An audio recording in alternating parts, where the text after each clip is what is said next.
Bismillah ar-Rahman ar-Rahim. Esteemed guests, ladies and gentlemen, Assalamu alaikum wa rahmatullahi wa barakatuh. It's a pleasure to be able to address you today at the Arabian Sea Dialogue, which is becoming an increasingly important bridge between India and the Gulf. Let me start by offering my congratulations on India's 75th anniversary as an independent nation. The impressive strides you continue to make on all fronts are a testament to the talent, vision, enterprise of your leadership and its people. The United Arab Emirates celebrated our own milestone last year when we marked our nation's 50th birthday, and it's impossible to overstate the importance of our partnership with India over the last 5 decades. Economically, culturally, and socially, our two nations have become deeply intertwined, and it's an alliance that will prove pivotal to our ability to successfully navigate the challenges ahead. Since last year's meeting, this relationship has been further strengthened by the signing of the UAE-India Comprehensive Economic Partnership Agreement. This landmark deal opens up a new chapter for us both. Since it came into effect in May, it has removed and reduced tariffs in more than 80% of product lines, removed technical barriers to trade, opened up market access for service export. We are already reaping the benefits. In the first half of 2020, our bilateral trade has increased 20% over the same period in 2021. It's now on course to surpass $55 billion, which is $12 billion more than 2021, and well on the way to achieving our $100 billion target by 2030. These results are only just the beginning, but they are a clear validation of our nation's shared vision. The UAE-India CEPA also serves to underline the theme of this year's Arabian Sea Dialogue: connect, create, collaborate. This is the essence of our agreement. It is not simply a trade deal. It's a framework for creating a host of new opportunities for our businesses, entrepreneurs, and investors. Ultimately, it's the basis for an enduring partnership, one that can spur investments in priority sectors such as renewable energy, advanced technologies, and food security, establish a platform for SMEs to network, scale, and expand, build connections between government, private sector, and academia to unearth pioneering solutions to global challenges. We are already seeing this in action with the multi-billion-dollar investments in logistic infrastructure, food corridors, solar parks, telecoms, and the pharmaceutical sector. This, for us, is a vital component of our new economic agenda, one that not only seeks to respond to the challenges of the post-COVID world, but reimagining our economy for the next 50 years. We understand that stronger, deeper ties with strategic allies around the world are key to securing supply chains, accelerating investment flows, and fostering the industries of the future. And India was a natural first partner in these efforts. Not only do we share 50 years of history, but we share a common future. Ladies and gentlemen, the world's economic map is shifting from west to east. India is on track to establish itself as a new center of gravity for trade, industry, technology, agriculture, and energy. This is the Asia future, a youthful, ambitious, technologically driven region with will and resources to remark the world. The UAE-India relationship has the potential to lead the world in harnessing new approaches to climate change and sustainability. The multi-million-dollar renewable energy project in Gujarat signifies the direction of travel and offers a clear indication that our net zero commitment can be a wellspring of a long-term wealth creation. We can pioneer new means of food production, storage, and delivery, ensuring we are ready to face future shocks to the global trading systems. We can collaborate on pharmaceutical developments and distribution, on new approaches to wellness and healthcare. We can establish a digital infrastructure able to power new industries based on the fourth industrial revolution. This is the trajectory of the UAE-India partnership, and we will expand every effort to maximize its potential in the months and years ahead. Thank you, and I'm looking forward to the outcomes of today's conversation. Dear honorable guests and dignitaries, a warm welcome to everyone present at this event. Before I start, I would like to thank the organizers for inviting me to this prestigious event. I would also like to thank His Excellency Thani bin Ahmed Zeyoudi, Minister of State for Foreign Trade, Ministry of Economy, UAE, for the wonderful speech. I am Lujaina Mohsin Haider Darwish. I am privileged and honored to represent my country, Oman. Like India, Oman is a land of peace, tradition, and inclusion, a land of deep-rooted culture and proud heritage, land of the warmest and the most welcoming people that you can ever find, a land that most believe is the hidden gem of Arabia. Oman's ties with India go back several centuries in time. In fact, the first instance of contact between the two countries can be traced back to 5,000 years. Oman is home to a significant Indian population who proudly call it their second home. Omanis are familiar with Indian culture thanks to the presence of the large Indian community in Oman and its geographical proximity. Yoga is quite popular in Oman. The number of participants in celebration of International Day of Yoga has seen a steady rise each year and is celebrated across the cities of Muscat, Nizwa, Sur, and Sohar. Late His Majesty Sultan Qaboos was the architect of modern relations between Oman and India. His successor, His Majesty Sultan Haytham bin Tariq, pursues with wisdom and foresight this legacy of enhancing the bilateral relations and cooperations between the two countries. The Sultanate of Oman has long been a strategic partner of India and an important mediator at the Gulf Cooperation Council, GCC, Arab League, and Indian Ocean Rim Association fora. Oman was the first GCC country with which India established a strong defense and security cooperation mechanism. In recent years, New Delhi and Muscat have cooperated in ensuring maritime security in the Indian Ocean region. The Royal Navy of Oman partners with the Indian Navy's anti-piracy mission to protect trading routes along the Indian Ocean and the Persian Gulf.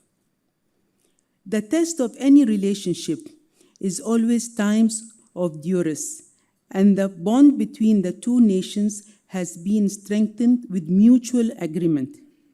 The Oman government worked in close coordination with its Indian counterparts to provide the returning of respected nationals under the Vande Bharat mission. India and Oman enjoy a strong economic relationship. Bilateral trade between the two countries grew from US $5.4 billion in 2020-2021 to US $9.988 billion in 2021-2022. India is the second largest market for Oman's crude oil exports. It is also the fourth largest market for Oman's non-oil exports for year 2022. Investment flows between the two nations have been strong, and this is reflected in the numerous joint ventures established both in India and Oman. There are over 6,000 India-Oman joint ventures companies in the Sultanate of Oman, with an estimated investment of over US $7.5 billion. Indian companies are leading investors in Oman's Sohar, Salalah, and Duqm free zones. The proximity and connectivity of the two countries offers an opportunity to enhance bilateral trade further. As one of the key players in the India-GCC framework, Oman will play an important role in the working of the policies that will be decided in the next few years. Talking of a heritage of trade ties going back to the Delmon and Indus Valley civilizations. The Gulf states united under the umbrella of the Gulf Cooperation Council and India have emerged as crucial, strategic, economic, and cultural partners. The challenges posed by the COVID-19 pandemic across the world, however, did not leave the partners untouched. Economies shrunk significantly, leaving a wake of setbacks. Faster vaccination rates, early prevention strategies, an increase in consumer demand across categories, and comprehensive economic booster plans have put us on the path to recovery. But attaining pre-booster plans have put us on the path, but attaining pre-pandemic levels in economies will take some doing from both sides. There will be a clear synergy between India and the GCC countries, combining their traditional areas of cooperation: energy, trade, and investment. This will need the adoption of an integrated approach backed by proper support to develop ties in the diverse areas set out above: energy, water, food security, digital technology, and skills development. Given the grave implications of climate change, enhancing climate cooperation between India and Gulf countries is an immediate concern. Green hydrogen is expected to emerge as the fuel of the future due to its sustainable nature. I am pleased to share that Oman offers the key resources for the production of green hydrogen, including solar and wind energy, tract lands, and plentiful water. The green fuel will see enhanced cooperation between Oman and India. ACME India Limited is investing $2.5 billion to manufacture green ammonia and green hydrogen in Oman.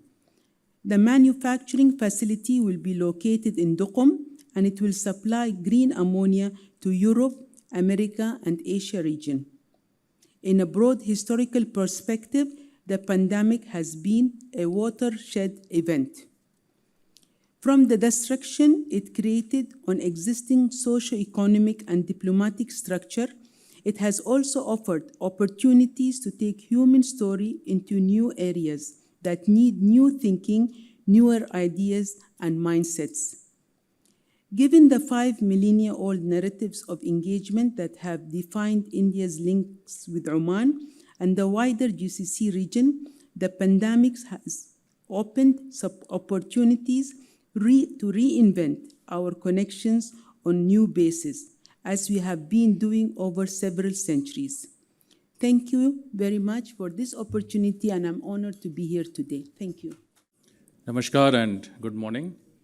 Let me begin by saying what a pleasure it is to be part of the first in-person Arabian Sea Dialogue hosted by the Observer Research Foundation. My thanks go to Mr. Jebel Naduwat, Vice President of the ORF, and my good friend and colleague, Ambassador Navdeep Suri, for inviting me to this prestigious event. I'm also very happy to see so many of our good friends, Vice Admiral Singh and others on this gathering. My salutations to all the dignitaries present here. You will have to bear with me on 3 different occasions this morning. So I'll use this first opening remarks to try and put things in some perspective in terms of the dialogue that we have from a global point of view and the way we see it from India. The world, of course, and the global situation today seems to be in some measure of flux and uncertainty. The IMF Managing Director, Kristalina Georgieva, who was in Delhi recently, described it as shock upon shock upon shock. So the COVID-19 pandemic was the greatest shock to the international system since the Second World War. We also have, in the post-pandemic era, the Ukraine conflict. In some senses, this conflict demonstrates how interconnected and how interlinked the world has become. because this is a conflict far away in Europe, but yet it impacts directly on us and our lives, whether we are in the Gulf or we are in India. There is a clear sense that this conflict has brought consequences to our lives. It's a conflict that we are not party to, we have not contributed to, and yet it has its implications. The third, of course, is the impact of climate change, which we are all feeling, whether we are in the Gulf region or in the subcontinent or anywhere in the world. I think the consequences of climate change are being felt very perceptibly today. Now, of course, in India, we are going through, this is a very critical phase for us. We have a month ago commemorated the 75th anniversary of our independence.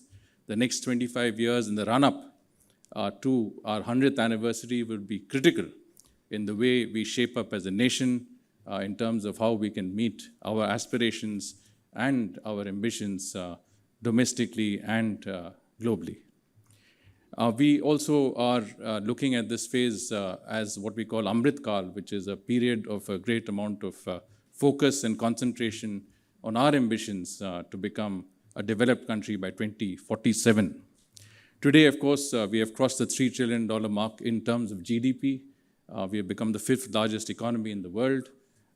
And we are looking to again regain the momentum of a fast growth track that will keep us on track to achieve our target of several $1 trillion more in terms of GDP growth, but also we are looking at inclusive, sustainable growth that will carry every part of our population with us.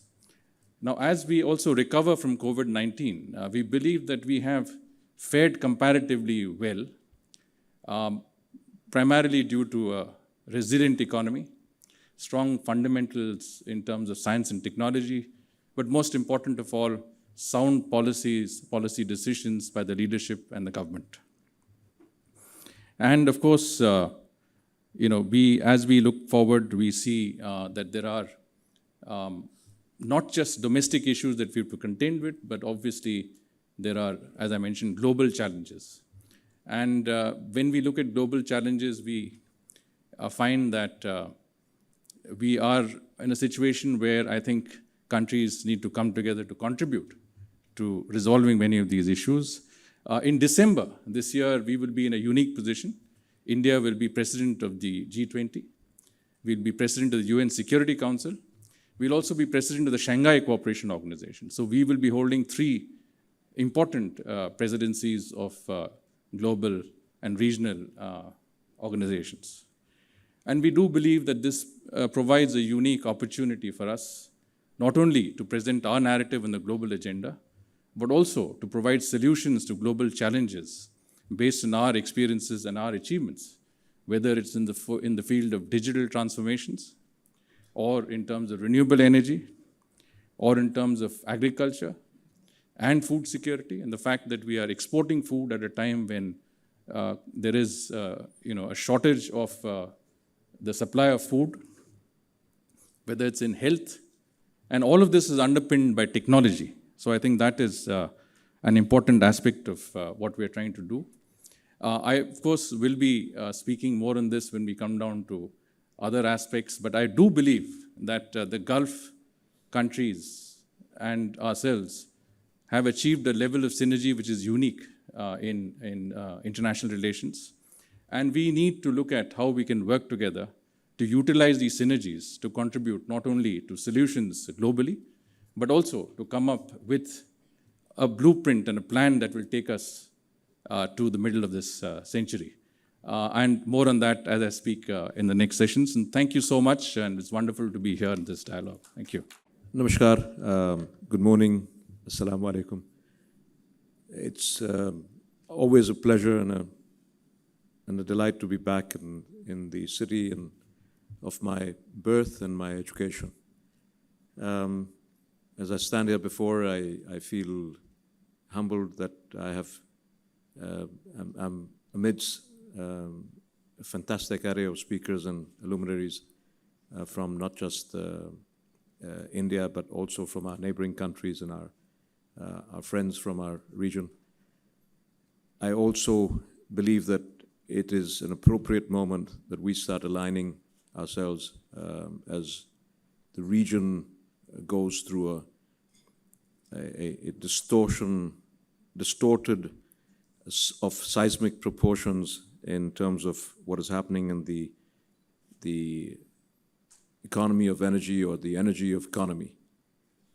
And I think the Middle East, and especially the Arabian Peninsula, has a very important role to play in the energy economics, at least for the next decade, as we not only try to decarbonize our legacy energy and to start reinventing the new green hydrogen or the green energy of the future.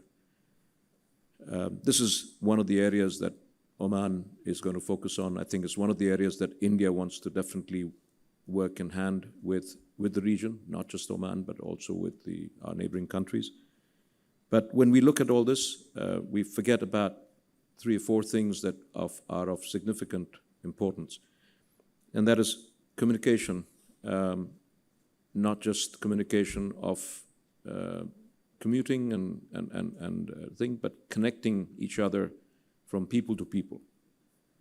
If you look at what has happened right up to the 70s and part of the 80s, there was a huge connect between the trading communities of the Middle East and the trading communities of India. There was an absolute social, cultural connectivity which transcended beyond all barriers. From the mid-80s going up to now, the next generation has either gone west or far, far east, all the way up to Australia and the Middle East. What's happened to the Indian subcontinent? And what's happened to the Gulf Arabian Peninsula? There's been a rift of cultural and social connection. And I think this needs to be addressed. And as we go forward, we need to come back and start addressing. And how are we going to do that? I think it's up to us to now work out going forward. More importantly, food security. India, congratulations, after 75 years or 70 years, you are now exporting grain, exporting greens. The Middle East is a net importer of grains and greens. A net importer, and will remain so at least for the coming couple of decades. I know that there's this I2U2 that committee that is set up and where food security is being addressed. We feel very concerned at how we're going to address this food security. Now, we're happy and we're kind of relieved that we've got India as our partner, as our neighbor, who's always been there to look after us, whether it was the time of the pandemic, where we just saw, and India was one of the first nations to send us the medicines and the COVID protocol medicines to come down, and thank you. And number 2, when the grain embargoes happened from certain countries, India was again one of the first countries to send us a shipment of wheat. So thank you. And I think going forward, it's not always about what happens in emergencies, but always what are we going to do about the sharing of abilities to produce and harness our knowledge to kind of grow things either way. We talk about lands and we talk about connections. We talk about the most important thing we share is the seas. And I'm so happy to see my 2 friends, the Vice Admirals here, who've been with us and who've connected with Oman and India over the years. And I think the last 75 years, there's never been a year where the Indian Navy has not connected with Oman. So if there's one connection unit that's there, thank you very much for being there, and thank you very much for looking after our waters and safeguarding our waters.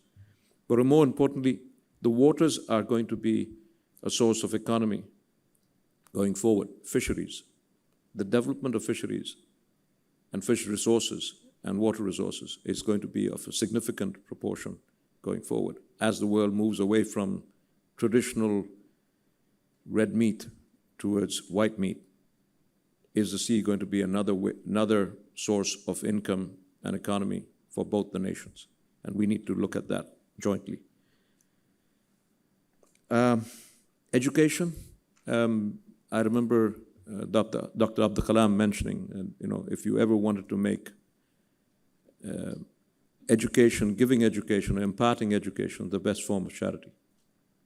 And I think going forward, if we can share certain best practices between India and the Middle East, and I'm so happy to see that IIT will now be going to UAE, neighboring countries, and somebody's going to benefit from that. And I think that is going to be a game changer.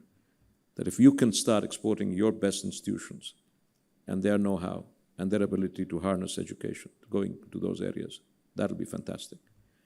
So with that, I'm really happy that we're coming together to not only just hear each other, but also to interact and communicate with each other. And let this not only be the start and the end of the thing. Let us keep this dialogue going forward. And I hope that this interactions and the meeting of people that we see here today will make it happen as well. Thank you very much.